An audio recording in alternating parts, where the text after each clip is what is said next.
होना चाहिए कि लाडू की सीट कांग्रेस के खाते में आज ही के दिन चली गई है।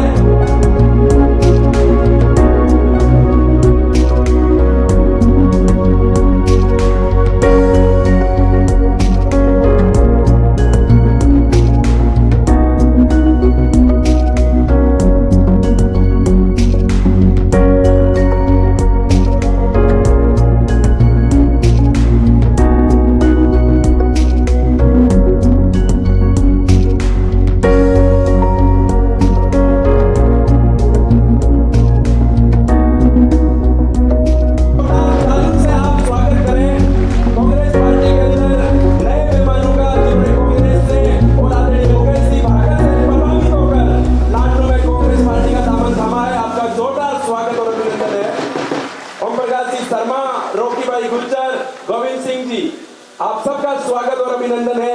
अब मैं उद्बोधन की अगली कड़ी में आग्रह करना चाहूंगा। जो अतिथि मेहमान इस सभा में आज मौजूद हैं, मेरे किसान भाइयों, आदरणीय बुजुर्गों, माताओं, बहनों, नौजवान दोस्तों, प्यारे बच्चों, आज मैं मुकेश जी की नामांकन आशीर्वाद सभा में आया हूं, इनको सहयोग देने, इनको बल देने और आप सबसे निवेदन करने के लिए कि आपके भरोसे पर कांग्रेस पार्टी ने एक बार दोबारा मुकेश जी को यहां से कांग्रेस का उम्मीदवार बनाया है। और जो मुकेश जी ने भी भाषण दिया कि पिछली बार जीत में थोड़ी कमी रह गई थी, 12-13 हजार का मार्जिन था, इस बार 30 पार करना है, ये संकल्प आप सबके। दोस्तों, मैं मुकेश जी को लंबे अरसे से जानता हूं। जयपुर में 2013 में हमारी पार्टी और सरकार चुनाव हार गई थी और उस समय मुझे राहुल जी ने और सोनिया जी ने कांग्रेस पार्टी का प्रदेश अध्यक्ष बनाया। पीसीसी अध्यक्ष बनने के बाद जयपुर में जालूपुरा में विजेंद्र ओला जी का मकान था, एक विधायक का जालूपुरा में, ओला जी के मकान में मैं रहता था। और ये आपको बता दूं, मैंने ओला जी को कोई किराया विराया नहीं दिया, मैं मुफ्त में रहता था उनके घर में, ओला जी के सरकारी आवास में रहता था। और उन दिनों में मुकेश बहुत सक्रिय थे छात्र राजनीति में, छात्र संघ के चुनाव लड़े, जीते और फिर और लोगों को चुनाव लड़ाए। लेकिन वो समय जो था 2013 से 18 का, वो कांग्रेस पार्टी के लिए बहुत चुनौतीपूर्ण समय था, बहुत संघर्ष वाला समय था। और उस समय बहुत सारे लोग ऐसे थे जो समझते थे कि कांग्रेस सारी लोकसभा सीट हार गई, वसुंधरा जी और बीजेपी सरकार को 163 विधायक जीत कर गए थे। तो कांग्रेस पार्टी के बहुत से लोगों ने मुझे भी कहा कि सचिन जी क्यों कूदते फिर रहे हो फालतू में, कुछ होने वाला नहीं। लेकिन मैंने संकल्प लिया था कि हम पार्टी को पुनर्जीवित करेंगे, गांव ढाणी में जाएंगे, लोगों का विश्वास जीतेंगे और कांग्रेस पार्टी की जो भावना मन में लोगों के है उसको दोबारा जीवित करेंगे। उस संघर्ष में, उस कोशिश में, उस 5 साल के लाठी खाने में, धरना देने में, प्रदर्शन करने में, घेराव करने में, भूख हड़ताल करने में, मार्च करने में, जेल जाने में मुकेश भाकर जी ने मेरा पूरा साथ दिया, कांग्रेस पार्टी का साथ दिया। और यही कारण था कि तमाम चुनौतियों के बावजूद 2018 में हम सब ने आप पे विश्वास किया और मुकेश जी को उम्मीदवार बनाया। आपने उस विश्वास का पूरा सम्मान किया और अच्छे बहुमत के साथ मुकेश भाकर जी को विधायक बनाया। 5 साल का कार्यकाल कोई लंबा चौड़ा नहीं होता, लेकिन मुझे कहने में बड़ी खुशी है और मैं फख्र से बोलता हूं, इन 5 सालों में हमारे विधायक के ऊपर कोई उंगली नहीं उठा सकता, दामन पे एक छींटा नहीं है। पूरी ईमानदारी के साथ सत्ताधारी पार्टी हमारी है, लेकिन फिर भी इन्होंने अपने दामन को साफ रखा, छात्र राजनीति से उठकर अपनी एक पहचान बनाई है। एक विधायक के रूप में विधानसभा के अंदर मैंने देखा और अलग अलग क्षेत्रों में यहां पर काम कराया है।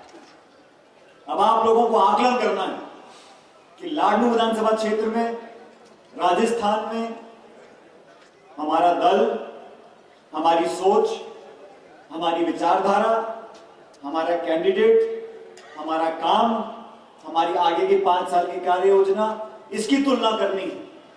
अब वो क्या कर रहे हैं, कौन उनका उम्मीदवार है, 9 साल वो केंद्र में राज करे हैं बीजेपी ने, उन्होंने क्या दिया? महंगाई दी है, अमीर गरीब की खाई बढ़ा दी है, जीएसटी लागू किया है, नोटबंदी करी है, कारखाने बंद किए हैं, किसान के खिलाफ 3 कानून बनाए उन्होंने। ये तो बीजेपी ने किया और ये हम लोगों ने किया। अब मैं आप लोगों से पूछना चाहता हूं, और लाडू के लोग बहुत समझदार हैं, यहाँ जो आप सभा में बैठे हो, एक एक व्यक्ति पूरे देश और दुनिया की राजनीति को समझता है।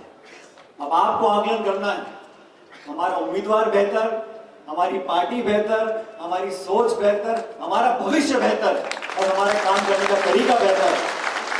तो इसलिए आपसे निवेदन करने आया हूं, अगले 21 दिन तक, जैसा मुकेश जी ने कहा, 21 दिन की मेहनत आपको करनी है और फिर 5 साल की मेहनत दोबारा मुकेश जी करेंगे। और मुकेश भाकर वो व्यक्ति है, मैं व्यक्तिगत बोल सकता हूं, आज मैं 2 दिन पहले अपनी विधानसभा क्षेत्र में गया था, मैं नामांकन भर दिया अपना, और आज मैं चुनावी अभियान में निकला हूं, और पहले दिन आज मैं आपके बीच में आया हूं, बड़ी सभा हमारी हो रही है। मैं आप लोगों से आश्वासन चाहता हूं, चाहे कोई चुनाव लड़ ले, और कुछ तो ऐसे लोग चुनाव लड़ रहे हैं, उनको चुनाव नहीं जीतना, उनको मुकेश भागर की 500, 700, 800, 1000 वोट खराब करनी है, मजहब के नाम पर, जाति के नाम पर, गोत्र के नाम पर। इन सब लोगों से सावधान रहना है। मुख्य मुकाबला हमारा भाजपा से होता है, तो कृपया करके अपनी वोट जाया ना करें, एक एक वोट की कीमत है। और जो माहौल मैं देख रहा हूं पूरे प्रदेश में, ये 30 साल का जो 5 साल बीजेपी, 5 साल कांग्रेस का जो चलता आ रहा है, उसको विराम देना पड़ेगा। और लोगों का मन है इस बार कि दोबारा कांग्रेस पार्टी की सरकार यहाँ पर बने, ताकि और दूसरी ताकत भारतीय जनता पार्टी के जो साथी हैं वो भी इस बात को जानते हैं कि इस बार मामला टाइट है। हिमाचल प्रदेश में थी डबल इंजन की सरकार, वो इंजन फेल हो गया। कर्नाटक में थी डबल इंजन की सरकार, वो इंजन फेल हो गया। तो भाई यहाँ राजस्थान को बख्श दो, यहाँ डबल इंजन नहीं चाहिए, हमारा अपना इंजन बहुत अच्छा है। यहाँ पर हम लोग आगे इसमें काम करेंगे और सरकार बनाएंगे। मध्य प्रदेश में सरकार कांग्रेस की बनने जा रही है, छत्तीसगढ़ में कांग्रेस की सरकार बनने जा रही है, और मेरी बात याद रखना, तेलंगाना में भी सरकार कांग्रेस पार्टी की बनने जा रही है। और ये सब सरकार जब राजस्थान और 4 राज्यों में बनेगी, और अगले साल चुनाव लोकसभा के, वहां हमारा इंडिया गठबंधन वो और मजबूत होकर उभरेगा। और 10 साल का कार्यकाल देख लिया, अब इनको जयराम जी की बोलो और 2024 में यहाँ पर लेकिन एक वोट कीमती है। मुकेश जी बोल रहे थे फौजी के बेटे, मैं भी फौजी का बेटा हूं, मैं फौजी का पोता हूं, और मैं खुद फौजी हूं। इसलिए आपको बोल रहा हूं कि लोगों ने जो नीति बनाई है, वो 4 साल वाली भर्ती, अग्निवीर योजना बनाई, जो बच्चे मेहनत करें, मुश्किल से नौकरी पाए, और 4 साल में नौकरी खत्म कर घर गए। ये जो है, ये राजस्थान के साथ धोखा, देश के साथ धोखा है। आपको नीतियां बनानी है, मनमर्जी करो, लेकिन फौज के संगठन के साथ, भर्ती के साथ, किसान की आमदनी के साथ आप धोखा नहीं कर सकते। हमने मांग रखी थी कि एमएसपी पर एक कानून बनना चाहिए। इन्होंने कानून बनाया कि मंडियों को खत्म कर दो।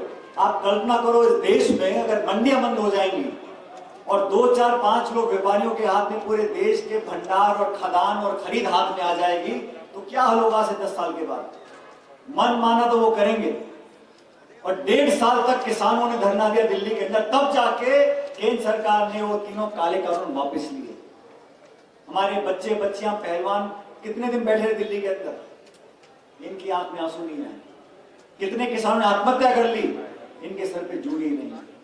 इनको सिर्फ सत्ता से मतलब है, लंबे चौड़े भाषण देना, लचीले भाषण देना, इश्तिहार देना, रेशम की झंडियां टांगना, मंदिर मस्जिद की बात करना, भेड़ियों को बहकाना, जज्बातों के साथ लोगों का वोट बटोरना, और 5 साल फिर भूल गया। 5 साल से बीजेपी विपक्ष में राजस्थान में। मैं पूछना चाहता हूं, इन 5 सालों में आपने जनता के कौन से मुद्दे उठाए? हम विपक्ष में थे जब वसुंधरा जी मुख्यमंत्री थी, एक दिन चैन की नींद नहीं सोने दी मैंने उन लोगों को। उन्होंने जो काम राजस्थान में किया, जनता की आवाज बनना विपक्ष की जिम्मेदारी होती है। इसलिए साथियों, ये निर्णायक घड़ी है। 25 तारीख को मतदान होगा। आप सबकी वोट, 36 कौमों की वोट, चारों धर्म के लोग मिलकर ये संकल्प ले लें कि हम कोई वोट खराब नहीं करेंगे। संदेश दिल्ली जयपुर तक जाना चाहिए कि मुकेश भाकर जी पे हमने पहले विश्वास किया था, इनके काम के आधार पर, इनकी ईमानदारी के आधार पर, नौजवानों को इकट्ठा कर आगे जाने का रास्ता उन्होंने दिखाया है, उसके आधार पर हमें दोबारा इस पंजे के निशान पर बटन दबाकर 25 तारीख को भारी बहुमत से मुकेश भाकर जी को जिताना है। मैंने मुकेश जी का काम करने का तरीका देखा है। कुछ छोटी मोटी ट्रांसफर पोस्टिंग भी हो तो किसी मंत्री के पूरे प्राणी पी जाते जब तक काम नहीं होता।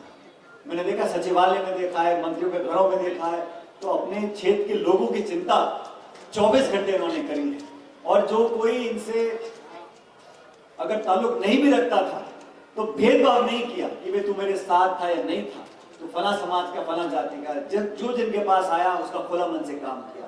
और राजस्थान में आने वाला भविष्य आप सब लोगों का है, आने वाला भविष्य किसानों का है, नौजवानों का है। इसलिए इस नौजवान को दोबारा हमारे साथ विधानसभा भेजो, ताकि वहां बैठकर हम जब सरकार हमारी बनेगी तो उसमें निर्णायक भूमिका मुकेश भाकर जी की भी होगी, ना आपको बोल सकते।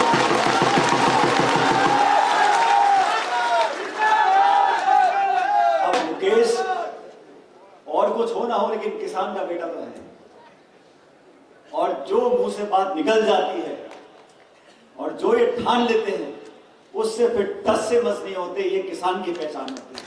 तो बात का भी आशीर्वाद देना पड़ेगा कि अपनी बात पे अटल रहने वाला व्यक्ति, एक नौजवान व्यक्ति, कर्मठ व्यक्ति जो सबको साथ लेकर चला है। मैं देश में कितने जगह जाता हूँ, जिस शहर में जाता हूँ, जिस राज्य में जाता हूँ, वहां मुझे 2, 4, 5 लोग ऐसे मिल जाते हैं जो छात्र संघ के इनके पुराने साथी हैं और मुझसे पूछते हैं।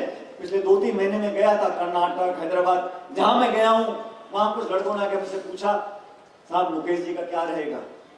मैंने कहा भाई मुकेश जी ने काम किया है, कांग्रेस पार्टी टिकट देगी और मुकेश की जनता को जिताएगी। ये मैं बोल पाया, ये मैं आप सबसे बिना पूछे जहां मुझे देश में कोई मिले, तो बात का भी आशीर्वाद देना पड़ेगा कि अपनी बात पे अटल रहने वाला व्यक्ति, एक नौजवान व्यक्ति, कर्मठ व्यक्ति जो सबको साथ लेकर चला है। मैं देश में कितने जगह जाता हूँ, जिस शहर में जाता हूँ, जिस राज्य में जाता हूँ, वहां मुझे 2, 4, 5 लोग ऐसे मिल जाते हैं जो छात्र संघ के इनके पुराने साथी हैं और मुझसे पूछते हैं। पिछले 2-3 महीने में गया था कर्नाटक, हैदराबाद, जहां मैं गया हूं वहां कुछ लड़कों ने आके मुझसे पूछा, साहब मुकेश जी का क्या रहेगा? मैंने कहा भाई मुकेश जी ने काम किया है, कांग्रेस पार्टी टिकट देगी और मुकेश की जनता को जिताएगी। ये मैं बोल पाया, ये मैं आप सबसे बिना पूछे जहां मुझे देश में कोई मिला, मैंने ये कह के आ गया हूं आपके भरोसे पर। इसलिए आज पहली सभा मैं लाडू में कर रहा हूं। अब आप सब यहाँ शांति से बैठे तो हो, लेकिन इस शांत बैठने से चुनाव जीता नहीं जाता। जोरदार तालियां बजाइए मुकेश भाकर जी के लिए।